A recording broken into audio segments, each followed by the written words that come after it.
For one, part of your makeup of how God's designed you is that you're supposed to deal with injustice. You're supposed to deal with injustice, okay? This is injustice both from the societal level and injustice in the church world. I feel like the Lord is going to use you to stand up for the voiceless. What I'm seeing right now is I'm seeing abused people in the church world. And I'm not talking about like church hurt abuse, which I'm not saying I'm not saying that's not a real thing, saints. Don't send me no emails.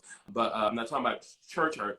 What I'm talking about is people who have literally been abused in the church world, like physically, sexually.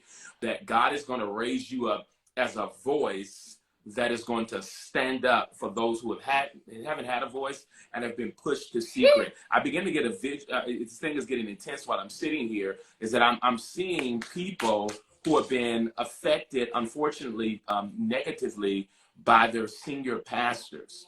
And God is going to cause for you to come in as a carrier of light that's going to be able to expose things that have been done in dark against God's children in secret, and it's going to be a wave of freedom and deliverance that's going to come through you as you take this stand. I'm also hearing the Spirit of God say that part of the stand that you're going to take is a stance for holiness. And I heard the Lord say, you're going to hold the standard. You're going to hold the standard. You're going to hold the standard. And as you hold the standard, you're going to see much victory. And I feel like the Spirit of God said, are like-minded in that they're going to hold the standard.